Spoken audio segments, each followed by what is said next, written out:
It was raining as I got off the train in Nashville, Tennessee. A slow, gray rain. I was tired, so I went straight to my hotel. A big, heavy man was walking up and down in the hotel lobby. Something about the way he moved made me think of a hungry dog looking for a bone. He had a big, fat, red face and a sleepy expression in his eyes. He introduced himself as Wentworth Caswell, Major Wentworth Caswell, from a fine Southern family.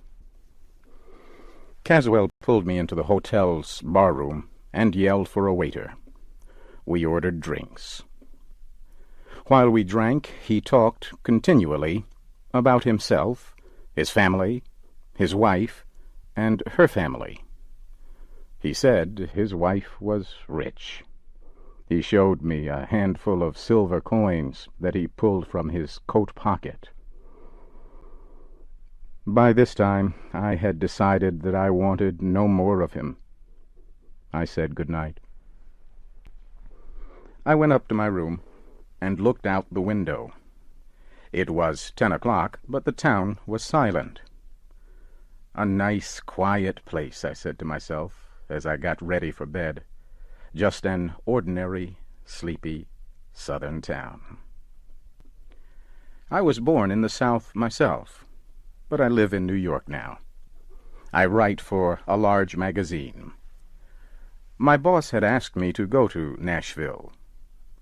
The magazine had received some stories and poems from a writer in Nashville named Azalea Adair. The editor liked her work very much. The publisher asked me to get her to sign an agreement to write only for his magazine. I left the hotel at 9 o'clock the next morning to find Miss Adair. It was still raining. As soon as I stepped outside, I met Uncle Caesar. He was a big old black man with fuzzy gray hair. Uncle Caesar was wearing the strangest coat I had ever seen. It must have been a military officer's coat. It was very long, and when it was new, it had been gray. But now, rain, sun, and age had made it a rainbow of colors. Only one of the buttons was left. It was yellow, and as big as a 50-cent coin. Uncle Caesar stood near a horse and carriage. He opened the carriage door and said softly, "Step right in, sir. I'll take you anywhere in the city." "I want to go to 861 Jasmine Street," I said, and I started to climb into the carriage. But the old man stopped me. "Why do you want to go there, sir?" "What business is it of yours?" I said angrily. Uncle Caesar relaxed and smiled. "Nothing, sir, but it's a lonely part of town. Just step in and I'll take you there right away." 861 Jasmine Street had been a fine house once, but now it was old and dying. I got out of the carriage. "That will be $2, sir," Uncle Caesar said. I gave him 2 $1 bills. As I handed them to him, I noticed that one had been torn in half and fixed with a piece of blue paper. Also, the upper right-hand corner was missing. Azalea Adair herself opened the door when I knocked. She was about 50 years old. Her white hair was pulled back from her small, tired face. She wore a pale yellow dress. It was old, but very clean. Azalea Adair led me into her living room. A damaged table, 3 chairs, and an old red sofa were in the center of the floor. Azalea Adair and I sat down at the table and began to talk. I told her about the magazine's offer. She told me about herself. She was from an old Southern family. Her father had been a judge. Azalea Adair told me she had never traveled or even attended school. Her parents taught her at home with private teachers. We finished our meeting.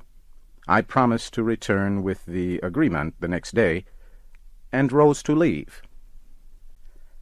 At that moment, someone knocked at the back door. Azalea Adair whispered a soft apology and went to answer the caller. She came back a minute later with bright eyes and pink cheeks. She looked 10 years younger. "You must have a cup of tea before you go," she said.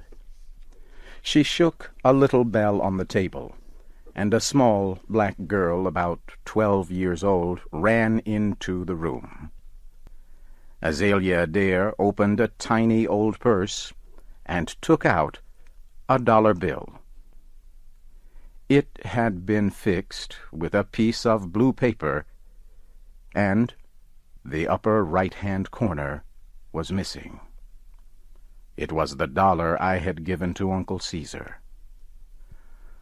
"Go to Mr. Baker's store, Impey," she said, "and get me 25 cents worth of tea and 10 cents worth of sugar cakes, and please hurry."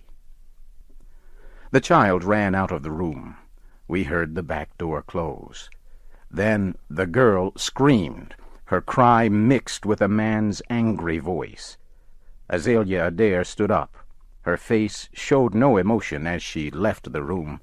I heard the man's rough voice and her gentle one. Then a door slammed, and she came back into the room. "I am sorry, but I won't be able to offer you any tea after all," she said. "It seems that Mr. Baker has no more tea. Perhaps he will find some for our visit tomorrow." We said goodbye. I went back to my hotel. Just before dinner, Major Wentworth Caswell found me. It was impossible to avoid him. He insisted on buying me a drink, and pulled 2 $1 bills from his pocket. Again, I saw a torn dollar fixed with blue paper, with a corner missing. It was the one I gave Uncle Caesar. How strange, I thought. I wondered how Caswell got it. Uncle Caesar was waiting outside the hotel the next afternoon. He took me to Miss Adair's house, and agreed to wait there until we had finished our business. Azalea Adair did not look well. I explained the agreement to her. She signed it. Then, as she started to rise from the table, Azalea Adair fainted and fell to the floor. I picked her up and carried her to the old red sofa. I ran to the door and yelled to Uncle Caesar for help. He ran down the street. 5 minutes later, he was back with a doctor. The doctor examined Miss Adair and turned to the old black driver. "Uncle Caesar," he said, "run to my house and ask my wife for some milk and some eggs. Hurry!" Then the doctor turned to me. "She does not get enough to eat," he said. "She has many friends who want to help her, but she is proud. Mrs. Caswell will accept help only from that old black man. He was once her family's slave." "Mrs. Caswell?" I said in surprise. "I thought she was Azalea Adair." "She was," the doctor answered, "until she married Wentworth Caswell 20 years ago. But he's a hopeless drunk. He takes even the small amount of money that Uncle Caesar gives her." After the doctor left, I heard Caesar's voice in the other room. "Did he take all the money I gave you yesterday, Miss Azalea?" "Yes, Caesar," I heard her answer softly. "He took both dollars." I went into the room and gave Azalea Adair $50. I told her it was from the magazine. Then Uncle Caesar drove me back to the hotel. A few hours later, I went out for a walk before dinner. A crowd of people was talking excitedly in front of a store. I pushed my way into the store. Major Caswell was lying on the floor. He was dead. Someone had found his body on the street. He had been killed in a fight. In fact, his hands were still closed into tight fists. But as I stood near his body, Caswell's right hand opened. Something fell from it and rolled near my feet. I put my foot on it, then picked it up and put it in my pocket. People said they believed a thief had killed him.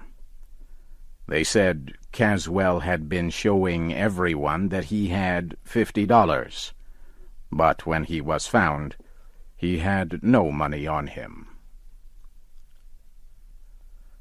I left Nashville the next morning. As the train crossed a river, I took out of my pocket the object that had dropped from Caswell's dead hand. I threw it into the river below.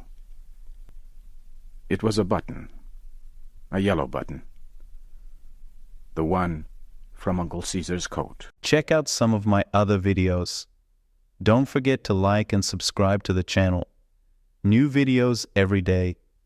Good luck and take care of yourself.